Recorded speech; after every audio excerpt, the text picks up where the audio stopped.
Bom, vamos ao momento da pregação da palavra de Deus. Eu convido a todos para abrir as Escrituras na segunda carta do apóstolo Pedro, capítulo 3, verso 14 a 18.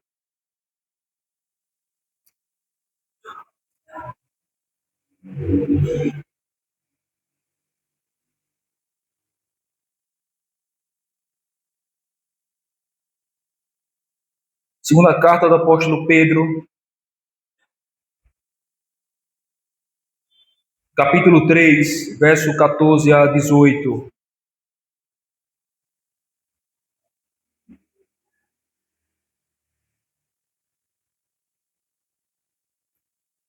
Assim diz, irmãos, a palavra do Senhor. Por esta razão, pois, amados, esperando estas coisas, empenhai-vos por seres achados por ele em paz, sem mácula e irrepreensíveis. E tendo por salvação a longanimidade do nosso Senhor, como igualmente o nosso amado irmão Paulo vos escreveu, segundo a sabedoria que lhe foi dada, ao falar acerca desses assuntos, como de fato costuma fazer em todas as suas epístolas, nas quais há certas coisas difíceis de entender, e os ignorantes, instáveis, deturpam, como também deturpam as demais escrituras, para a própria destruição deles. Vós, pois, amados, prevenidos como estáis de antemão, acautelai-vos. Não suceda e, arrastado pelo erro desses insubordinados, descaiais da vossa própria firmeza. Antes, crescei na graça e no conhecimento de nosso Senhor e Salvador Jesus Cristo.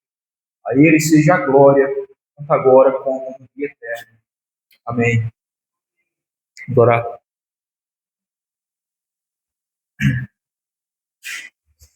Pai,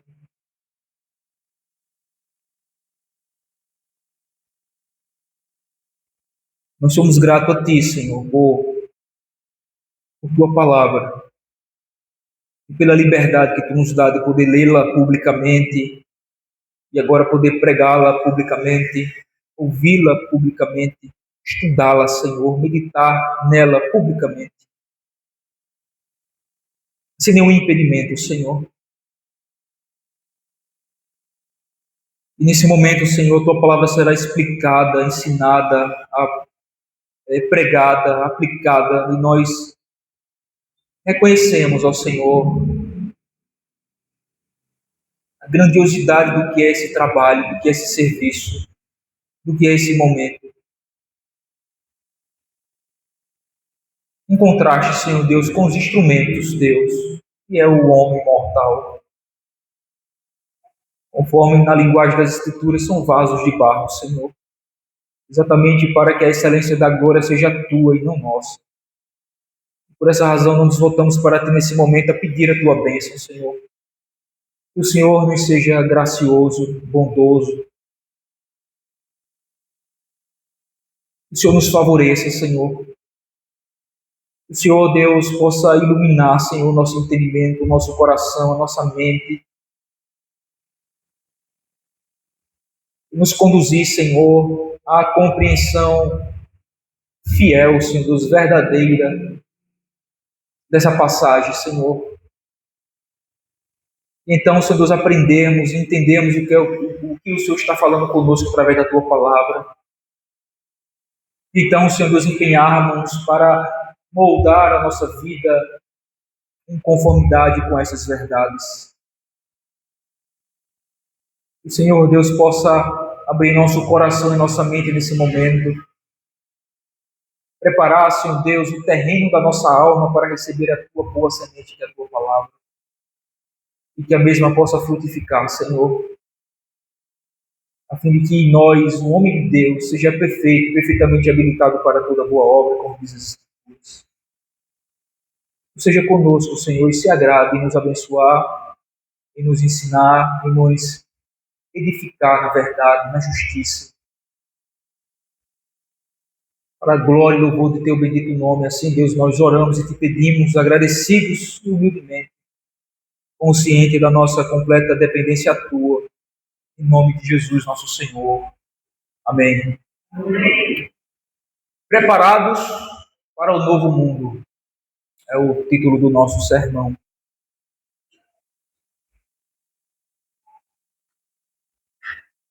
Irmãos, que Jesus vai voltar é uma certeza. A Bíblia promete isso de maneira muito clara nas Escrituras. Uma verdade essencial e fundamental.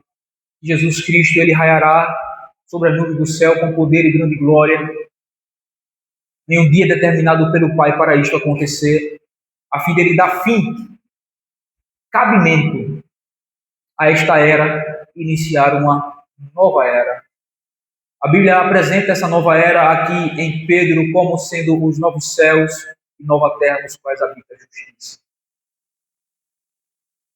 Todavia, irmãos, enquanto este dia não chega, o povo de Deus é constantemente atacado de diversas maneiras. A gente viu hoje pela manhã e exemplificamos pelo contexto da atualidade que o povo de Deus em algumas partes do mundo está ferrenhamente sendo perseguido, preso, torturado e até mesmo morto. Um outro tipo de perseguição, se assim podemos definir, é quando as verdades fundamentais do Evangelho ela é diretamente atacada por falsos mestres. Os mestres, os falsos mestres, que de acordo com Paulo em Coríntio, são ministros de Satanás, estão constantemente atacando aquilo que é fundamental no Evangelho, a fim de desvirtuar o povo da verdade de Deus. E essa é uma maneira de desviar o foco, de desviar as almas da salvação em Cristo Jesus e de colher a esperança da salvação que há em Cristo para nós meros mortais. Então, além da perseguição física literal, existe esse outro tipo de perseguição em que a igreja ela é atacada de dentro para fora. A perseguição externa, física, literal, vem de fora para dentro.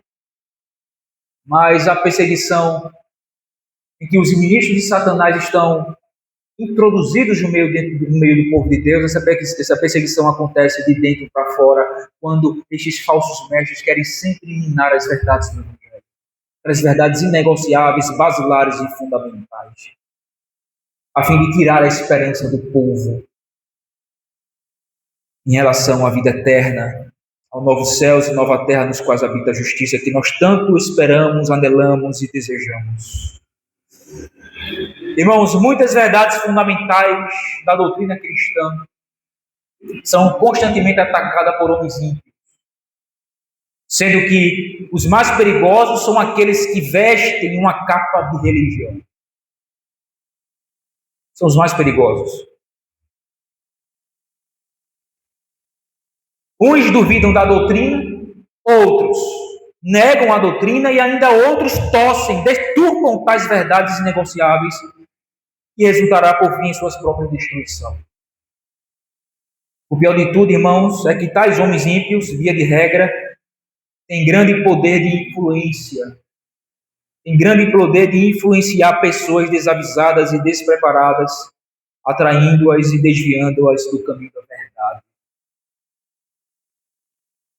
Uma das verdades fundamentais que tais homens ímpios estavam atacando aqui nesta carta era a vinda do Senhor e o juízo final. A gente pode ver isso muito claramente, principalmente no capítulo 3, a partir do versículo 1 até o versículo 13, em que uns diziam que Jesus não voltaria. Capítulo 3, versículo 4, né? Onde está a promessa da sua vinda? Diziam eles. Cadê a promessa da vinda de Jesus? Porque desde que os pais dormiram, todas as coisas permanecem como desde o princípio da criação. Vocês vivem falando, vivem pregando que Jesus vai voltar, mas cadê? Ou seja, esses falsos mestres que estavam aqui influenciando a igreja de dentro para fora, né, eram ministros de Satanás introduzidos no meio do povo de Deus, negando essas verdades essenciais e fundamentais do retorno de Cristo e do juízo final, estavam afirmando exatamente isso. E assim deturpando os desavisados e os despreparados. Então Pedro, preocupado com tal ataque, esses falsos mestres, rapidamente contra-ataca e confirma a verdade de que Cristo voltará, exercerá juízo contra os homens ímpios e iniciará o estado eterno, novos céus e nova terra, nos quais habita a justiça. Então Pedro, ele tem como objetivo aqui, essa primeira parte do capítulo 3, exatamente confirmar a verdade de que Jesus voltará, de que o juízo acontecerá e de que o novo céu e nova terra acontecerá. Coisas essas que os falsos mestres estavam negando, estavam colocando em xeque, estavam duvidando, estavam minando tal doutrina que é inegociável para o povo de Deus. Nos últimos capítulos, ou nos últimos versos do capítulo 3, 4 a 18, Pedro então conclui a carta mostrando como os cristãos devem viver, visto serem sabedores que tanto a vinda do Senhor quanto o juízo final, bem como novos céus e nova terra, serem reais. É assim que ele termina a carta dele, o texto que nós iremos ver hoje, do 14 a 18. Ele conclui essa carta dizendo exatamente isso. Se somos sabedores que é uma verdade que Jesus voltará, que haverá o juízo final, e de que é um fato, o novo céus e nova terra, uma realidade, então, como nós cristãos devemos viver à luz dessas verdades? Como nós devemos viver? Como deve ser a nossa maneira de viver, o nosso estilo de vida, a nossa forma de vida, em que manifesta e testifica e comprova que de fato nós cremos nessa verdade e que temos esperança desta glória. É isso que o texto aqui vai ensinar, irmãos. Em meio aos perigos dos ataques dos homens ímpios, dos falsos mestres, como um cristão deve viver enquanto aguarda a inauguração dos novos céus e nova terra que se dará na vinda do Senhor? Bom, nós cristãos devemos viver enquanto nós aguardamos a chegada do estabelecimento do novo céu e nova terra, que acontecerá, evidentemente, no advento de Cristo. Como não ser enganado e permanecer firme nas verdades que nos proporcionará desfrutar dos benefícios do novo mundo prometido por Deus? Como não ser enganado? Enquanto nós vivemos aqui, enquanto nós estamos sendo atacados constantemente, tanto dos de fora como também dos de dentro, muitas das vezes, os falsos mestres conseguem se infiltrar e agora começa a minar, lançar dúvida sobre as verdades do Evangelho que são inegociáveis, colocar em xeque, colocar em dúvida, colocar em questão doutrinas essenciais dos quais nós não abrimos mão de maneira nenhuma, que são inegociáveis para a gente. Então, como não ser enganado enquanto nós aguardamos o retorno glorioso de Cristo, onde nós desfrutaremos dos benefícios desse novo mundo prometido por Ele? Como permanecer firme nessas verdades? Então, em busca de responder a essas perguntas, irmãos, que nós iremos desenvolver aqui 3 pontos. Primeiro, o cristão deve se empenhar por confirmar sua vocação e eleição. Versículo 4. Pedro diz: por essa razão, que razão que ele está em mente aí? O que ele falou no versículo 13. O que é que ele falou no versículo 13? A esperança que temos dos novos céus e nova terra. Então, em razão do fato de que nós, como cristãos, esperamos, aguardamos o novo céu e nova terra nos quais habita a justiça, então ele continua: por essa razão, pois, amados, esperando estas coisas que ele falou nos versos anteriores, principalmente versículo 13, novos céus e nova terra nos quais habita a justiça, então ele agora diz: empenhai-vos por serdes achados por ele em paz, sem mácula e irrepreensível. Irmãos, A palavra empenhai-vos aí é uma ordem que o apóstolo está dando, significa esforçar-se, ser diligente. Em outras palavras, se de fato nós somos pessoas que temos a esperança de desfrutarmos e estamos aguardando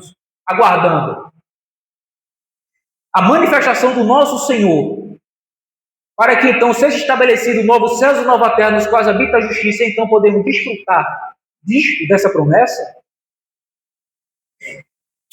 a maneira então como nós devemos responder ou viver à luz dessa verdade é que devemos nos empenhar. É que devemos sermos diligentes, esforçados, para sermos achados por Cristo em paz, sem mácula, isto é, sem sujeira, sem mancha, e irrepreensíveis.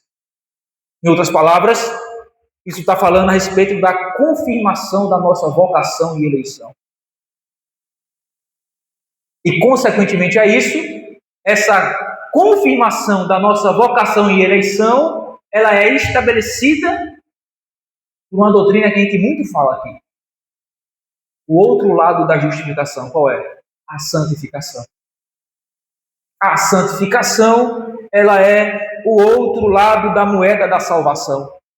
Em um lado está a justificação e do outro está a santificação. Ou então podemos dizer que em um lado está a regeneração, não é? E do lado está a santificação. São os dois lados da mesma moeda. A santificação, a regeneração ou a justificação é algo subjetivo, pessoal, íntimo de cada crente. Essa experiência pessoal que ele passou com Cristo, que ele experimentou em Cristo, o novo nascimento. Agora, esse novo nascimento, essa experiência que o crente teve com Cristo de salvação, ela não apenas fica no campo da subjetividade, da intimidade, da particularidade de cada um, mas ela é evidenciada pela minha vida. Ela é vista, ela é manifesta através da minha vida. Por isso que essa analogia, né, que os estudiosos fazem entre justificação e santificação como sendo os dois lados da mesma moeda. Enquanto a justificação é um ato que Deus declara o crente justo diante dele no seu tribunal, a santificação, que é o lado visível da salvação, confirma que de fato ele foi justificado. Quando há de fato a santificação. Então, irmãos, a santificação é um dos lados da mesma moeda da salvação, a qual confirma, testifica a nossa vocação e eleição. A segunda coisa que nós aprendemos é que é somente pela existência e o desenvolvimento do fruto do Espírito na vida de alguém que sua vocação e eleição poderá ser conformada.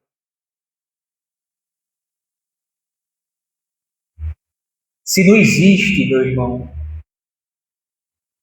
um fruto de justiça na nossa vida, não há garantia nenhuma da nossa vocação e eleição.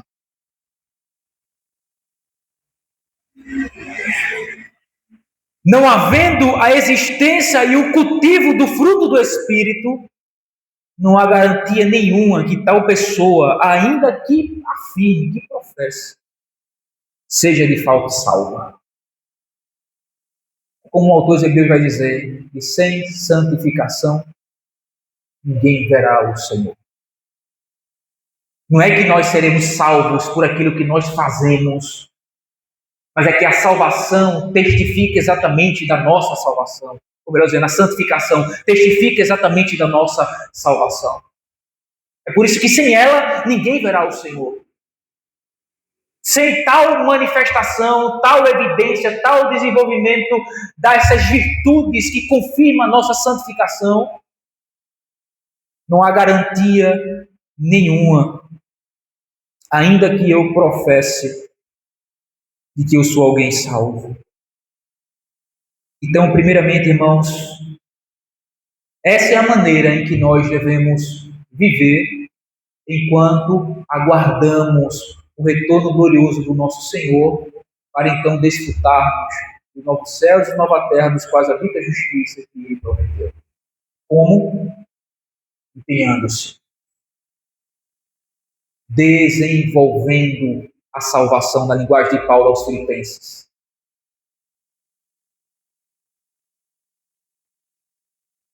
Frutificando na justiça em toda boa obra, a fim de que a nossa salvação seja confirmada.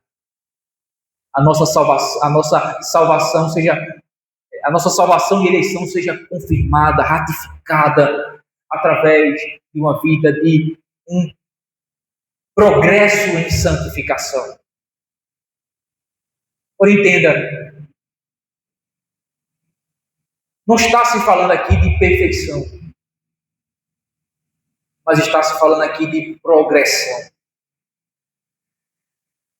Progressão, desenvolvimento, crescimento, manifestação de tais virtudes, as quais confirma que verdadeiramente eu fui vocacionado e eleito para a salvação de Cristo Jesus.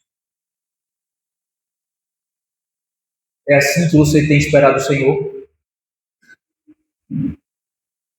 Será que é assim, irmãos, que nós temos esperado o Senhor? Empenhando-se, esforçando-se diligentemente, a fim de desenvolvermos em nossa virtude, em toda virtude cristã, em todo fruto do Espírito, amor, paz, alegria, bondade, longanimidade, mansidão, domínio próprio, fidelidade, fruto do Espírito de Gálatas 5:22.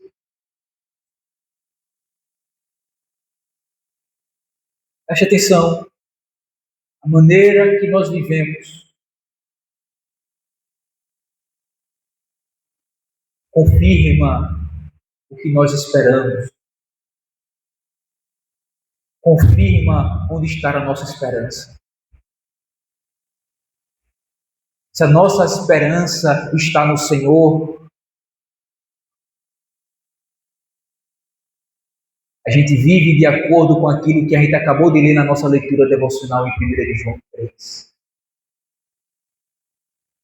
Aquele que tem nele esta esperança purifica-se a si mesmo, assim como ele é puro. E qual a esperança que João está falando? Da transformação do nosso corpo, e que seremos semelhantes ao dele. Que desfrutaremos da sua presença para sempre. Em que seremos completamente libertos da presença do pecado na nossa vida. Que é a causa de todas as nossas mazelas, não é? A existência do pecado ainda em nós, embora ele não tenha mais o poder de nos condenar uma vez que estamos em Cristo.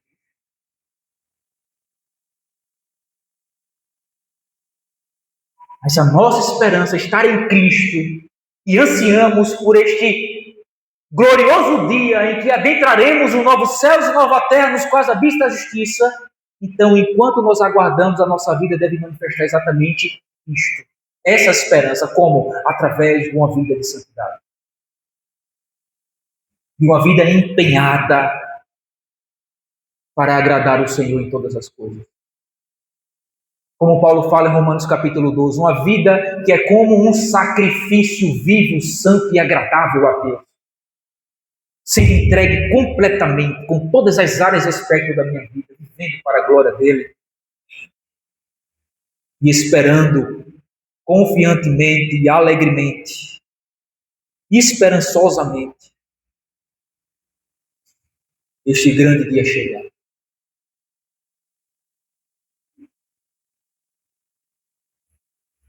Empenhe-se por confirmar a sua eleição e vocação, por confirmar a sua salvação. Pense. Manifeste essa salvação na sua vida, na maneira como você vive. Porque dizer que é salvo somente em palavras não significa nada. As palavras não são suficientes. A nossa vida é que deve confirmar isso, testificar disso. De fato, somos aquilo que nós professamos com nossos lábios, filhos de Deus e ovelha do seu pastoreio.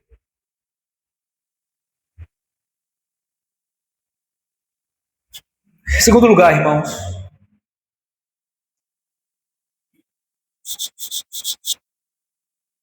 o cristão deve considerar a paciência de Deus e perseverar crendo nas verdades ensinadas nas Escrituras.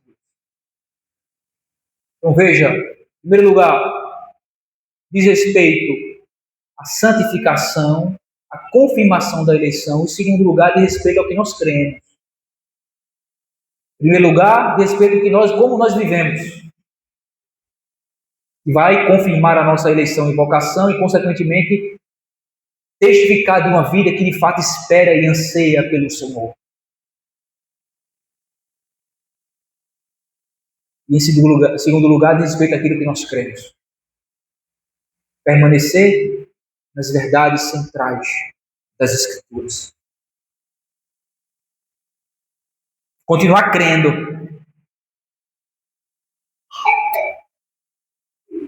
E considerar em todo esse processo a longanimidade do Senhor, a paciência dele. Veja versículo 15 e 16.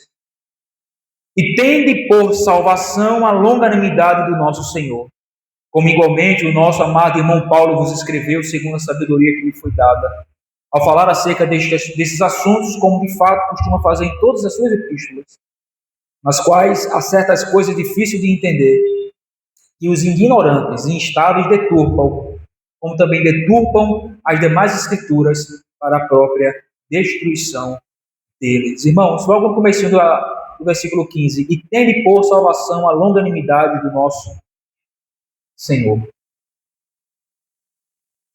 Essa expressão aí no comecinho, e tende por, ela também pode ser traduzida como tenham em conta.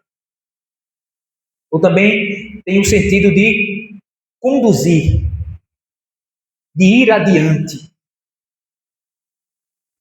Ou seja, o nosso empenho para sermos achados por Cristo em paz, limpos e irrepreensíveis, deve estar fundamentado e ser executado não na força do nosso braço, mas pela fé que atua por amor, a qual repousa na paciência, na bondade e misericórdia de Deus, que é, em última análise, em última instância, que nos garante e que nos conduz à salvação. Então, quando Pedro diz que tende por salvação a longanimidade do nosso Senhor, ele está basicamente dizendo que todo esse nosso empenho para confirmar a nossa vocação e eleição deve ser feito pela fé em Cristo. Deve ser feito levando em consideração que é a paciência, é a misericórdia, é a bondade de Deus que, em última instância, nos conduz à salvação. Por isso que ele diz, tende em conta, ou tenham em conta. Leve em conta a salvação, a longanimidade de Deus, a paciência de Deus.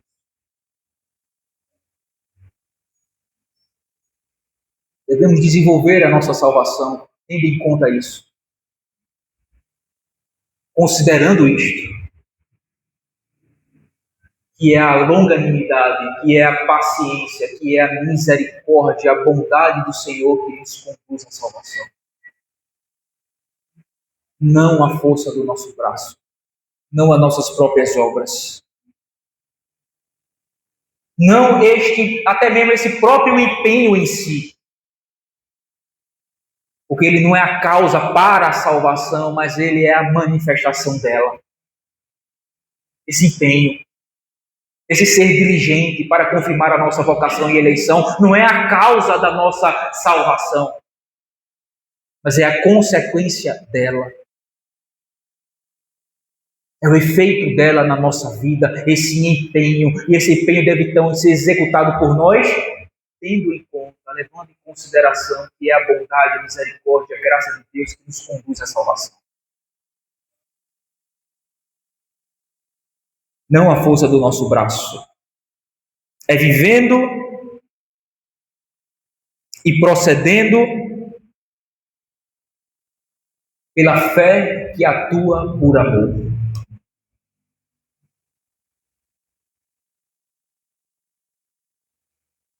Não meramente por obrigação.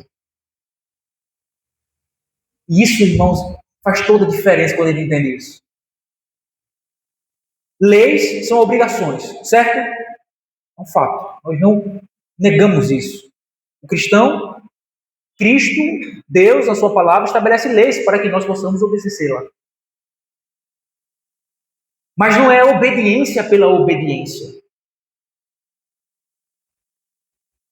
A obediência não tem um fim em si mesmo. A obediência não é nada mais, nada menos, ou deve ser, não é? Nada mais, nada menos do que a expressão da nossa fé. Do que a manifestação do nosso amor a Ele, por tudo que Ele é e por tudo que Ele já fez por nós. Porque uma mera obediência religiosa, irmãos, isso está aí nas religiões pagãs.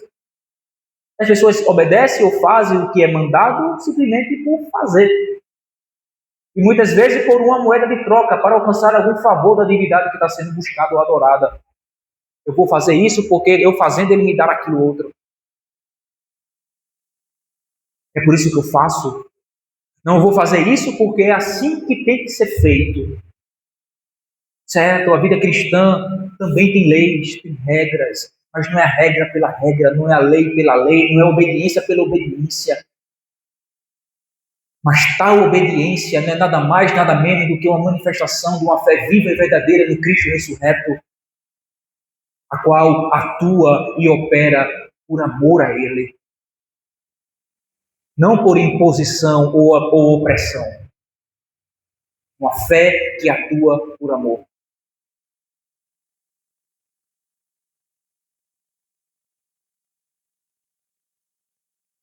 Uma obediência não por medo de algo, mas uma obediência por amar a Ele. Amá-lo. E se eu amo, eu obedeço. Eu me empenho, eu me esforço para em todas as coisas lhe ser agradável.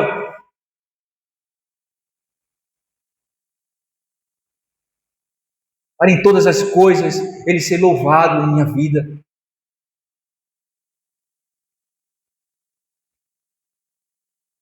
Para em todas as coisas, a verdade que ele disse a respeito de Cristo também seja uma verdade a nosso respeito. Eis o meu filho amado em quem me comprazo.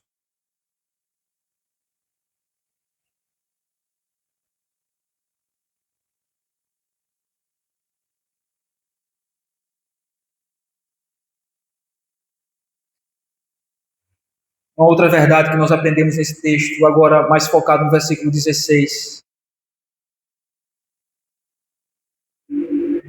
é que, embora haja certas coisas difíceis de entender nas Escrituras, como diz aí o apóstolo, a respeito de algumas coisas que Paulo escrevia, o cristão deve permanecer firme nas verdades essenciais que é tão claramente ensinado nas Escrituras. A nossa confissão fala disso, né? Capítulo 1 sobre as Escrituras. Ela reconhece, como também a própria Escritura, Pedro, ele reconhece que existem algumas coisas difíceis de compreender. Mas aquelas coisas que são essenciais para a vida e salvação do homem, ela é claramente entendida nas Escrituras. De modo que, pelos usos ordinários, nós podemos chegar à compreensão dela. De maneira muito objetiva, clara e direta.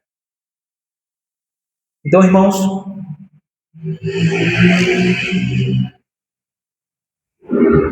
não existe vitimismo quando diz respeito a crer nas verdades fundamentais. Ou melhor dizendo, quando se há o abandono das verdades fundamentais do Evangelho. Não há vitimismo, há culpa em tudo isso. Por exemplo, a gente vê que tem milhares e milhares, talvez milhões de pessoas que dizem professar a fé em Cristo, uma vez subscreveram a doutrina dos apóstolos, entendeu, compreendeu, e por negligência, falta de vigilância ou qualquer outra razão, se deixaram ser levados por cafetões da fé e passaram a crer em coisas que não têm fundamento das Escrituras. Eu não estou falando dessas questões secundárias onde há tantas discussões, eu estou falando das questões basilares. Então passaram a negar algumas verdades fundamentais. Jesus não é Deus, não há trindade, a Escritura não é suficiente, não é inerrante, não é infalível, Jesus não volta mais. Sabia que tem um segmento aí que acredita exatamente nisso. Jesus não volta não. Ele já voltou lá no ano 70, e que foi uma volta não literal, física, mas uma volta espiritual nos corações. Tem um segmento desse que dizem ser igreja, se vira em Jesus, e negam exatamente o que esses falsos mestres estavam negando. Onde está a promessa da vida dele? Cadê que ele não vê mais? Desde antigamente sempre foi assim, é como a gente costuma ouvir algumas pessoas dizerem, né? Alguns ímpios quando ele está evangelizando, pregando alguma coisa. Desde que eu era menino que eu escuto isso. A minha avó estava nascendo os dentes, como eu já escutava sobre isso. Jesus vai voltar, vai voltar. Cadê que ele voltou ainda?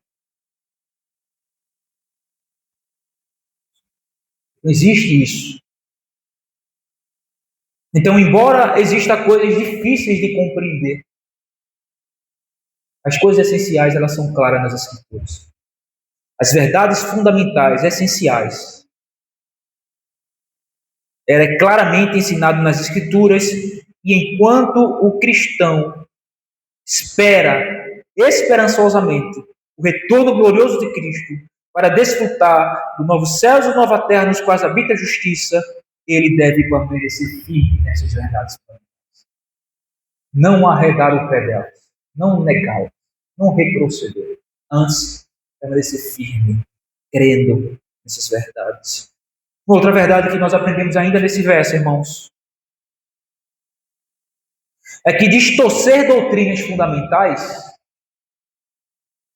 revela desconhecimento quanto à verdade e resultará em condenação eterna. É o que diz aí no finalzinho do versículo 16, né? Ele vai dizer que há certas coisas difíceis de entender, ok? Mas ele vai dizer que os ignorantes e instáveis deturpam, como também deturpam as demais escrituras para a própria destruição deles. Em outras palavras, distorcer doutrinas fundamentais revela desconhecimento quanto à verdade e resultará em condenação eterna. É por isso que nós não consideramos igrejas que negam algum aspecto da doutrina fundamental como sendo nossas irmãs. Por exemplo, Testemunha de Jeová, os Mormons, Adventismo do sétimo dia, os islâmicos, os muçulmanos, né? Os próprios judeus, o judaísmo, o hinduísmo, todas essas religiões que nós consideramos como pagãs, a própria Igreja Católica Romana, nós não consideramos como igreja verdadeira, como nossos irmãos em Cristo, exatamente porque eles, em algum ponto fundamental da doutrina dos apóstolos, eles deturpam, eles distorcem, eles negam, eles acrescentam, eles dividem tais verdades. Por isso que a Escritura diz que distorcer essas doutrinas fundamentais revela tanto desconhecimento quanto a verdade, como também resultará na condenação eterna. Eles serão destruídos, como diz aí o verso. Eles fazem isso para a própria destruição deles.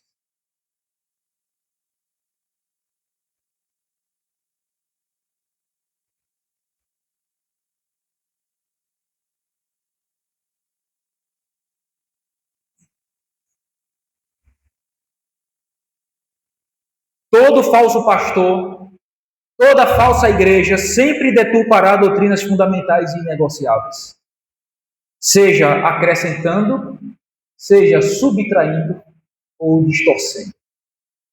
Certo. Falsos pastores, falsas igrejas, sempre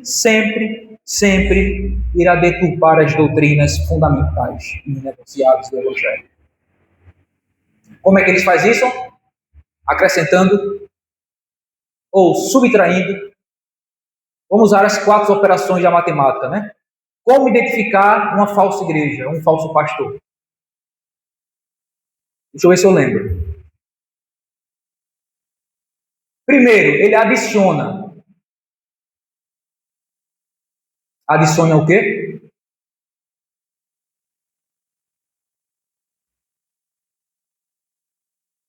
Adicione alguma coisa às escrituras.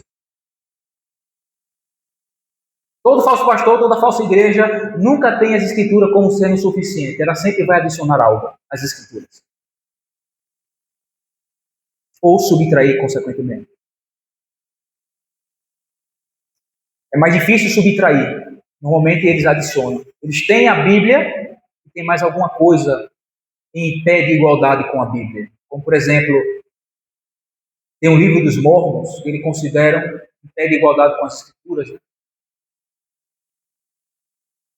Tem os livros da Adventista, os escritos de Ellen White, que era considerado como uma profetisa, a última profetisa dos livros, né?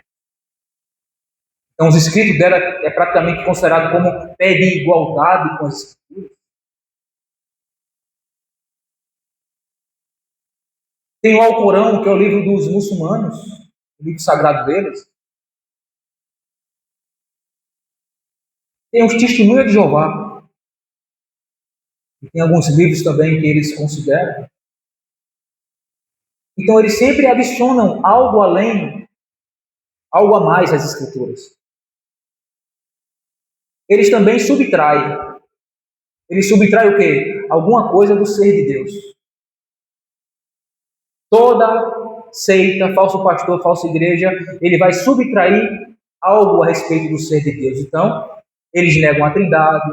Deus é um só Deus que subsiste em 3 pessoas, Pai, Filho e Espírito Santo. Então, ele diz, Jesus não é Deus, ou Jesus não veio em carne, ou o Espírito Santo não é uma pessoa, é apenas uma força.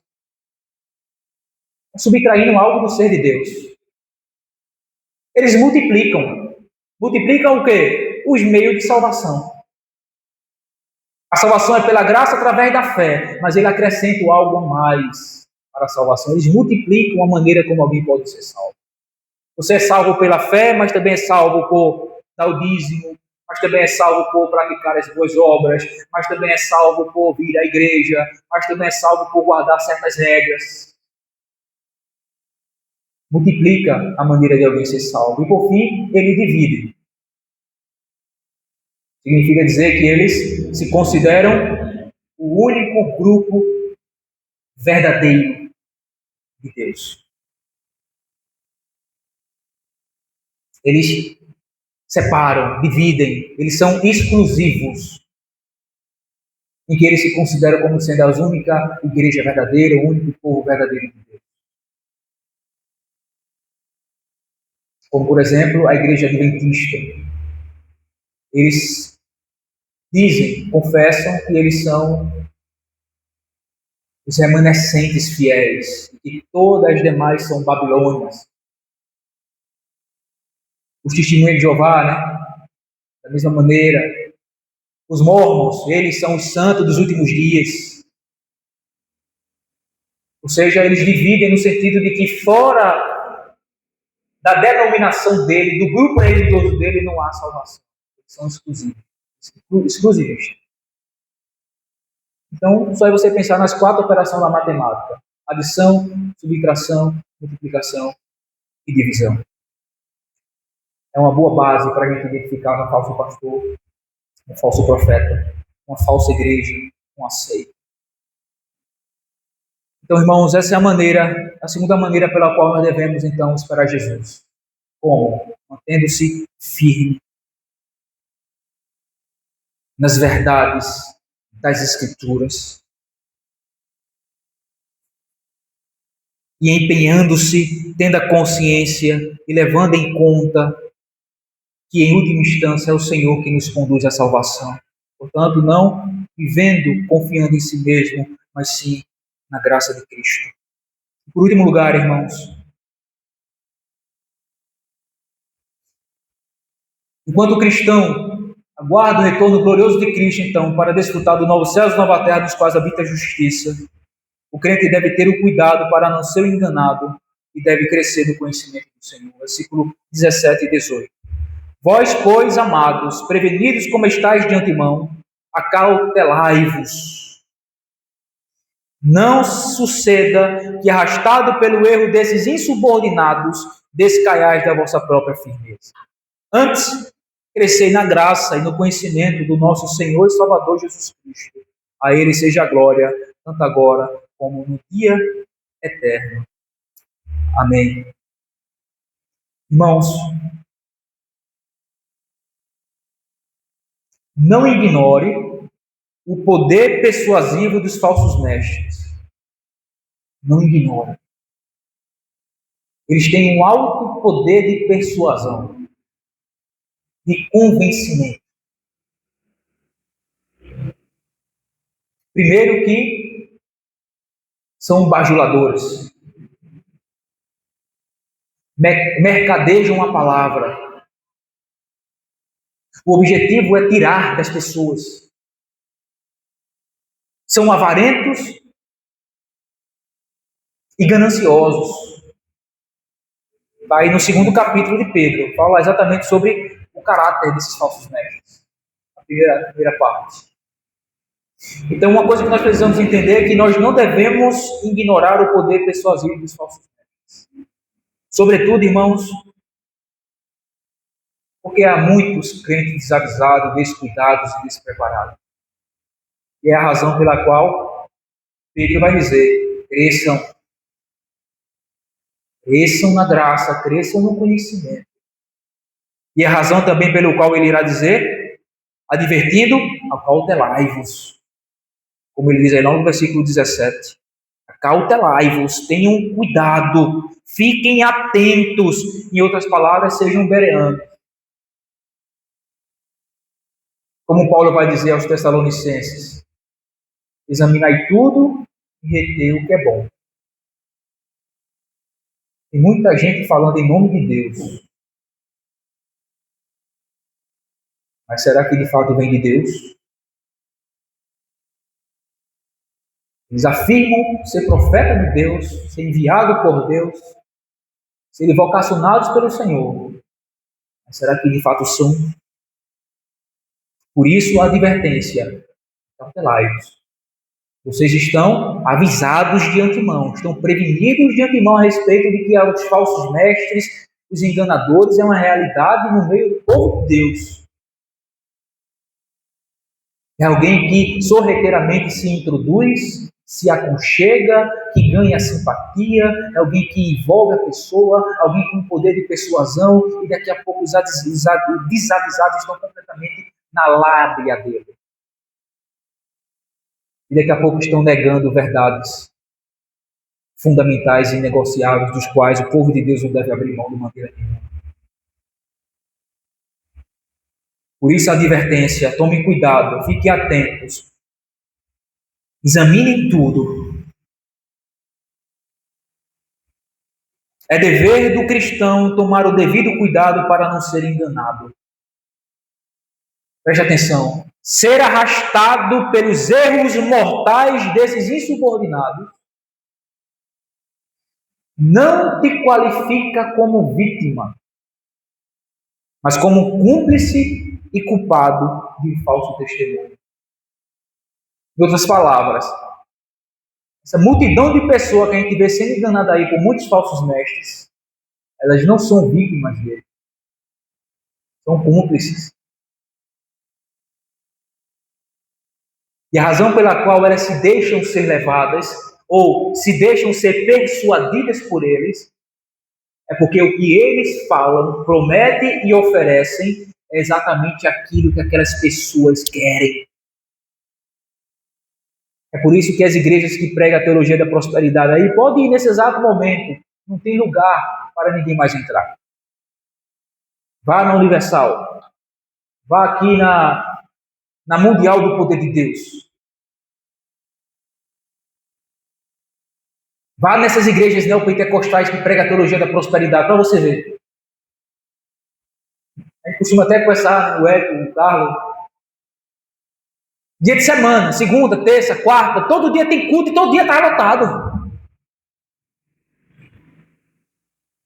Por quê? Porque eles estão oferecendo exatamente aquilo que as pessoas querem. Prosperidade, saúde, bens materiais, a vida dos sonhos aqui e o agora. Uma vida sem problemas.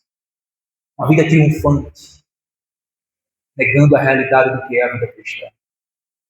E assim enganando multidões. Então essas pessoas que seguem após esses falsos mestres, eles não são qualificados ou tidos como vítimas.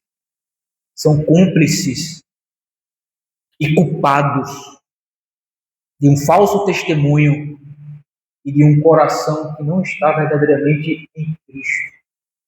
Não está verdadeiramente no céu. Não está verdadeiramente com os olhos fitos na eternidade, mas está com os olhos fitos nesse mundo. Buscando exatamente as coisas desse mundo. E seguem após esses falsos profetas, porque esses falsos profetas oferecem exatamente um mundo maravilhoso. Uma vida triunfante.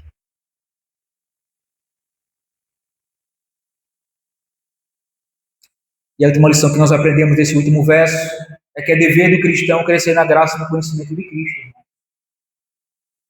Não há espaço para desculpa a um crente que não cresce, que não busca, que não desenvolve, que não se esforça para crescer na graça e no conhecimento de Cristo Jesus, nosso Senhor.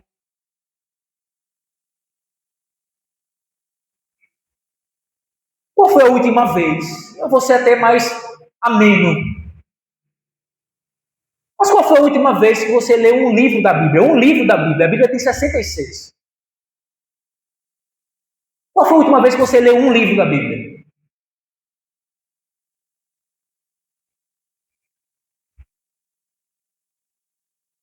Percebe o problema? É dever nosso, como cristão, crescer no conhecimento de Deus. No conhecimento de Cristo. E não tem como crescer nesse conhecimento de Cristo senão através da palavra. Que é onde ele se revela, é onde ele fala, é onde ele se manifesta. É onde nós o conhecemos a respeito dele e da sua vontade para a nossa vida como crentes e seus seguidores.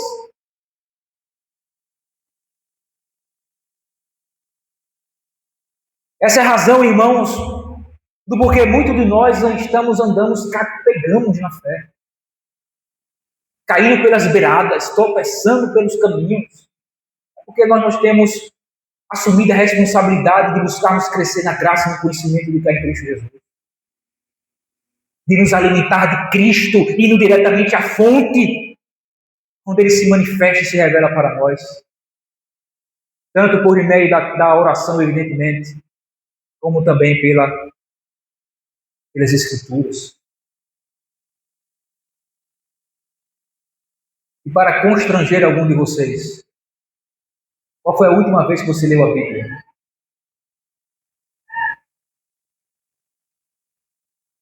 É mais ameno, não é? Qual foi a última vez que você leu um livro completo da Bíblia?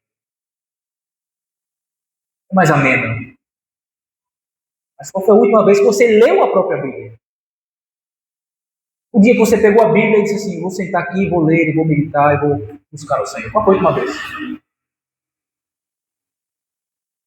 Exatamente esse tipo de comportamento, exatamente essa negligência, essa falta de dedicação, de buscar crescer na graça e no conhecimento de Jesus Cristo, é o que faz milhares e milhares de ditos cristãos serem levados por falsos mestres, serem enganados, ludibriados, tapeados,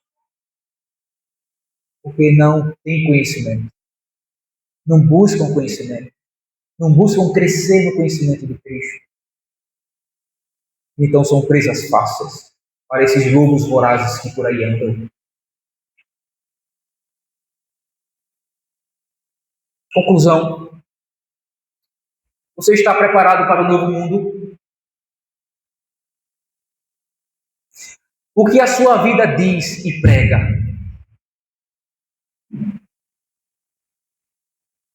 O que a sua vida manifesta? Alguém que vive na expectativa e esperança de se encontrar com o Senhor e de desfrutar plenamente do mundo vindouro? Ou sua vida prega, manifesta, evidencia que você ama mais o mundo caído do que o próprio Cristo? Você ama mais as coisas desse mundo do que o próprio Cristo? Colossenses 3, verso 1 em diante, vai dizer exatamente isso. Se nós ressuscitamos com Cristo, nossos olhos devem estar fitos na eternidade, nas coisas do alto. Se nós ressuscitamos com Cristo, é lá que nossos olhos devem estar, nas coisas do alto, não nas coisas do mundo. Somente agindo, procedendo, vivendo e dando frutos de justiça, mantendo-se firmes e perseverando, crendo nas verdades das Escrituras e crescendo em tudo naquele que é o cabeça, Cristo Jesus, é que estaremos preparados para desfrutar do novo céus e nova terra, nos quais habita a justiça, que todo cristão anela. Se você não anela por isso, examine seu coração. Talvez você nunca tenha sido salvo. Aquele que tem nele essa esperança purifica-se a si mesmo, assim como ele é. É assim que nós devemos viver enquanto aguardamos o retorno glorioso de Cristo e a inauguração do novo céus e nova terra nos quais habita a justiça. O crente anela por isso, pelo encontro com o seu Senhor. Amém.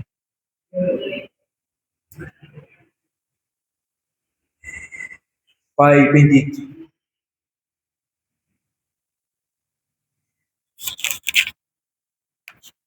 nós queremos